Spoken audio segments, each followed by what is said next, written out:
20వ అధ్యాయము మొదటి 3 భాగాలు. దేవుడు ఈ ఆజ్ఞని వివరించి చెప్పాను. నీ దేవుడైన యెహోవాను నేనే దాసులకుమైన ఐగుప్తులో నుండి నిన్ను వెంబడి రప్పించెదను. నేను తప్ప వేరొక దేవుడు నీకు ఉండకూడదు. పైన ఆకాశం ఉందే కానీ, క్రింద భూమి ఉందే కానీ, భూమి కింద నేల ఉందే కానీ, నీవు దేని రూపములైనను విగ్రహములైనను నువ్వు చేసుకోనకూడదు. వాటికి సాగిలపడకూడదు, వాటిని పూజింపకూడదు. మహిమాన్వితుడైన తండ్రి, మీ నామమునకు వందనాలు. ఈ దినమందు లేఖనాకాండము 20వ అధ్యాయమును మేము ధ్యానించబో చూడగా ఇశ్రాయేలు సర్వ సమాజము సర్వ మానవాళి ఏ రీతిగా నడుచుకోవాలో, ఏ రీతిగా ఉండాలో ఆ యొక్క క్రమములను ధర్మశాస్త్రమును మీరు చూపించి ఆ ధర్మశాస్త్ర ప్రకారం నడవలనని మీరు ఆజ్ఞాపించిన 10 ఆజ్ఞలను గురించిన సంగతులు ఈ దినమందు మీరు మాకు బోధపరిచి మహిమ పొందుతున్నారు. ఇశ్రాయేలు యొక్క సర్వ మానవాళి యొక్క క్షేమం కోరి సీనాయి పర్వతం పైన 10 ఆజ్ఞలను అందించిన యేసు నామములో ప్రార్థించి వేడుకుంటున్నాము తండ్రి. ఆమేన్. ప్రభువునందు ప్రియమైన వారారా, ఈ దినమందు దేవుని యొక్క వాక్య గ్రంథంలో నుండి మనము ఆలోచన చేస్తే ఈరోజు చదువుకున్న వాక్య భాగము ఈ అధ్యాయంలో నిర్గమాకాండము 20వ అధ్యాయంలో 10 ఆజ్ఞలను దేవుడు మన కొరకు ఆయన నియమించారు. మన పితల కాలం నుండి అవి ఆచరింపదగిన ఆజ్ఞలుగా మనకు కనబడతా ఉన్నాయి. 3 విషయాలు ఇక్కడ ఈ దినమంలో మనకు కనబడుతున్నాయి. ఈ 3 విషయాలు ఈ 20వ అధ్యాయంలో ఒకటి ఆజ్ఞలు. ఎన్ని? 10. రెండవది ఆగమనము, ఆయన రాబోతున్న సంగతి ఆగమనము. మూడవది ఆరాధన. ఈ అధ్యాయంలో ఈ 3 అత్యంత ప్రాముఖ్యమైన అంశములు అన్నమాట. అయితే ప్రభువునందు ప్రియమైన వారారా, ఈ అధ్యాయంలో అనేక సంగతులు ఇమిడి ఉన్నాయి. అయితే ఈ నిర్గమాకాండము మొదటి అధ్యాయం నుండి 20వ అధ్యాయం వరకు ఆశ్చర్య కార్యములు. మొదటి అధ్యాయం నుండి 20వ అధ్యాయం వరకు,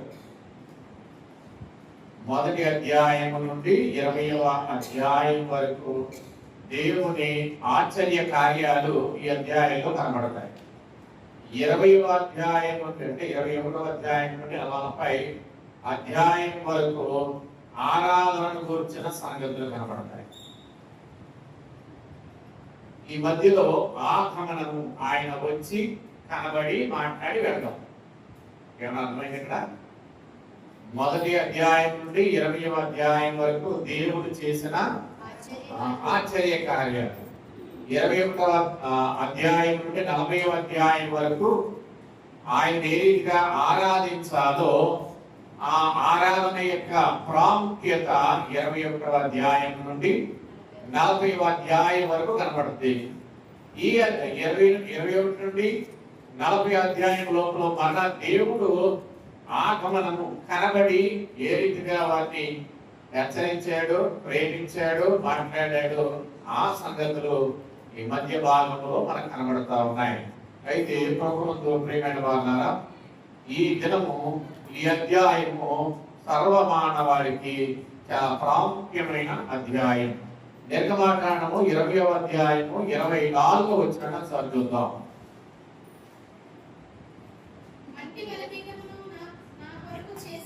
మట్టి బలిపీఠమును నా కొరకు చేసి దాని మీద నీ దహన బలులను, సమాధాన బలులను, నీ గొర్రెలను, నీ దుక్కుటెద్దలను అర్పింపవలెను. ఇక్కడ చూడండి,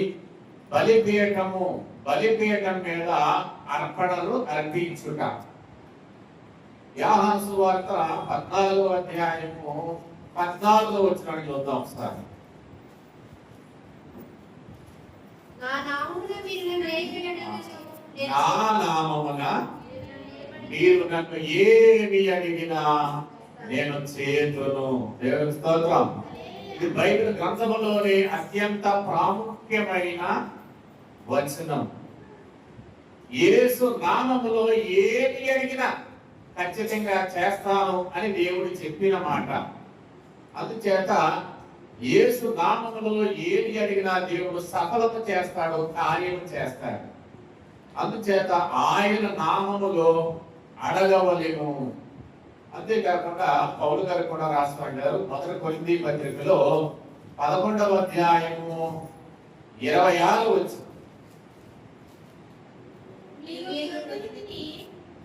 మీరు ఈ రొట్టెను తిని ఈ పాత్రలోనిది త్రాగునప్పుడెల్లను ప్రభు వచ్చు వరకు, అంటే ఆయన రాకడ వరకు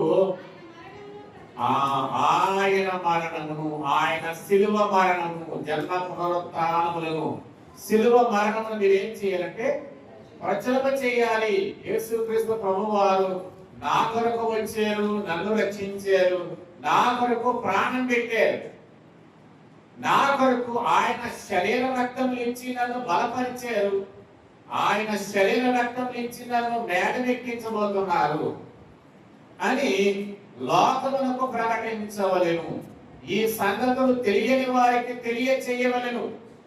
అయితే దేవుని పిల్లలారా, ఈ దినమందు దేవుని ప్రజలైన ఇశ్రాయేలుకు దేవుణ్ణి ఆరాధించుట తనకు ఇష్టమగు రీతిలో దేవుని ప్రజలు దేవుణ్ణి ఆరాధించడం తనకిష్టమైన రీతిలో జీవించుటకు అవసరమైన కట్టడలను ఈ సీనాయి కొండపై దేవుడిచ్చాడు. ఆజ్ఞలు, కట్టడలు, విధులు ఇవి ఖచ్చితంగా ఇశ్రాయేలీయులకు దేవుడు అందించిన వారే ఉన్నారు. ఈ ప్రాచీన కాలంలో ముందు కాలంలో మనం చూస్తే రాజులకు ప్రజలు ఏం చెయ్యాలంటే రాజు ఏం చెప్తే అది రాజాజ్ఞకు చేయాలి, రాజాజ్ఞ ప్రకారమే చేయాలి.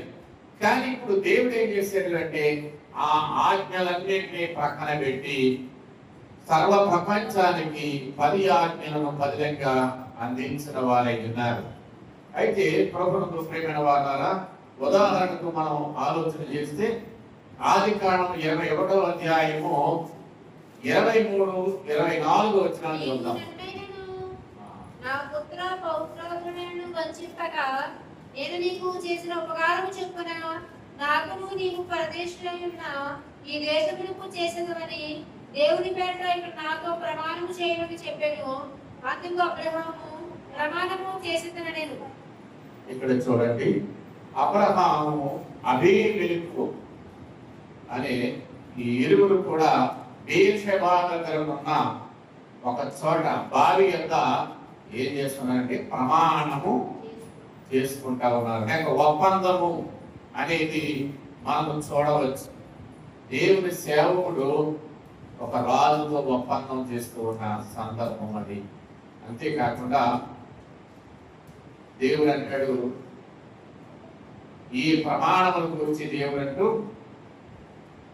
2వ సమూయేలు గ్రంథము 7వ అధ్యాయము 12వ వచనం నుండి మనం చూస్తే దావీదు నీ దినములు, రాజైన దావీదా, నీ దినములు సంపూర్ణమైనప్పుడు నీవు నీకంటే ముందున్న నీ పితరుడు అబ్రహాము, ఇస్సాకు, యాకోబు వాళ్ళతో పాటు వాళ్ళ దగ్గర పాతి పెట్టబడిన తర్వాత నీ గర్భములో నుండి, అబ్రహాము వంశములో నుండి నీవు వచ్చావు కనుక నీ గర్భములో నుండి, నీ వంశములో నుండి ఏ ఒక్కరు కూడా విడిచిపెట్టబడరు. అంటే నిత్యము పరిపాలించే రాజవంశము నీది. ఈ 2వ సమూయేలు 7, 12 నుండి 16 వచనాల్లో రాయబడుతున్న దేవుడు ఏం చేస్తున్నాడు తెలుసా? దావీదుతో చెప్తున్న మాట మీరు చూడాలి. గొర్రెడైన దావీదు గారితో అంటున్న మాట ఏమని? నీ వంశము నుండి ఏ ఒక్క రాజు లేకుండా పోడు. నీ పితరుల కాలం నుండి ఇప్పటి వరకు నీ తర్వాత తరముల వరకు కూడా ఎవరుంటారు అంటే రాజవంశము నిత్యము పరిపాలించువారు ఉంటారంటే దేవుడు ప్రమాణం చేయట. దేవుడు ప్రమాణం చేయడు. అక్కడ భక్తుడైన అబ్రహాము ప్రమాణం చేస్తే ఇక్కడ దేవుడు దావీదు గారు అంటున్న మాట, నీ వంశము నుండి ఎవరు వస్తారు? రాజులు వస్తూనే ఉంటారు. వారిని ఎవరు ఆపలేరు. వారు రాజులు కాకుండా ఎవరు చేయలేరు అని దేవుడే ప్రమాణము చేస్తున్న సందర్భం మనకు కనబడతా ఉంది. 2వ దినవృత్తాంత గ్రంథంలో 13వ అధ్యాయము 5వ వచనం.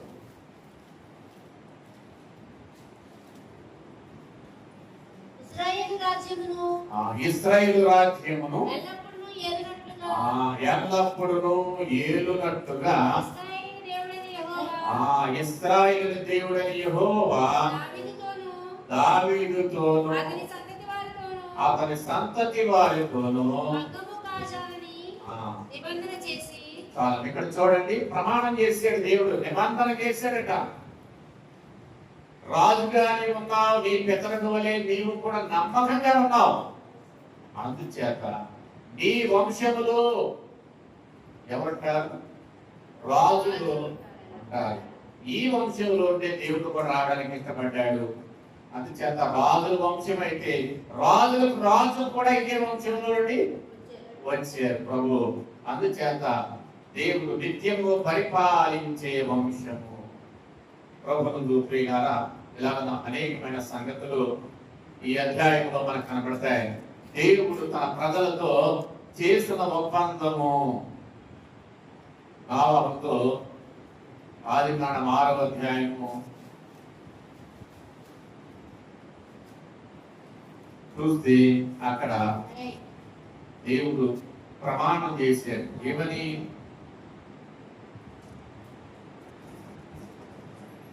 నీవు నీ కుటుంబము క్షేమముగా ఉంటారు అని చెప్పి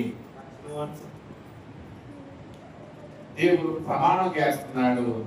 నీతిమంతుడైన నావముతో, అబ్రహాముతో కూడా దేవుడు ప్రమాణం చేసుకునే సందర్భం నీ కొరకు వారం చేసుకుని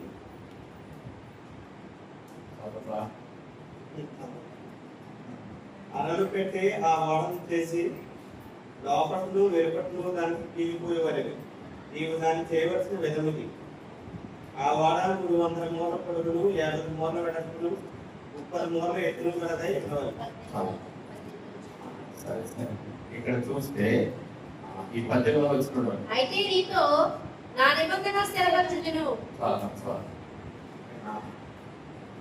నా ప్రింటింగ్ 118 118 ఆగిపోయింది చెప్తాను. 118 ఉంది, 6వ అధ్యాయం 118 వరుడు ఎక్స్ట్రా కలిసిపోయింది. అందుకే నేను ఆ పదం చెప్పకుండా 6వ అధ్యాయంలో చెప్తున్నాను. అయితే ఇక్కడ మీరు చూడండి, ఇక్కడ ఇవి దేవుడు తన సేవకులైన వారితో చేసిన నిబంధనలు, ఒప్పందనలు, ప్రమాణములు. కానీ ఇప్పుడు ఈ రోజు దేవుడు అవన్నీ స్థిరపరుస్తూ కూడా మరలా 10 ఆజ్ఞలను దేవుడు ఇచ్చుట, వాటిని తీసివేయలేదు. వాటితో పాటు ఇవి ఖచ్చితంగా దేవుడు అవి ప్రమాణం చేసినవి, ఇవేమో ఖచ్చితంగా పాటించాల్సినవి. పితరులతో ప్రమాణం చేసిన దేవుడు ఈ దినమందు ఇశ్రాయేలుకి ఏమంటున్నాడు అంటే ఖచ్చితంగా మీరు పాటించాల్సినవి ఏమిటి? 10 ఆజ్ఞలు, తర్వాత విధులు, కట్టడలు. ఈ 3 కూడా చాలా ప్రాముఖ్యమైనవి అని దేవుడు ఇశ్రాయేలు జనాంగానికి చెప్పుచున్న సందర్భం మనకు కనబడతా ఉంది. అయితే మొదటి ఆజ్ఞల గురించి, దాని యొక్క వివరణ గురించి కొంచెం మనం నేర్చుకోగలిగితే, నిర్గమాకాండము 20వ అధ్యాయం 1వ వచనం నుండి 17వ వచనం వరకు ఏమున్నాయి అంటే అక్కడ చెప్పగా 10 ఆజ్ఞలు ఉన్నాయి. మొదటి వచనం నుండి 17వ వచనం వరకు ఏమున్నాయి? 10 ఆజ్ఞలు నిర్గమాకాండం 20వ అధ్యాయం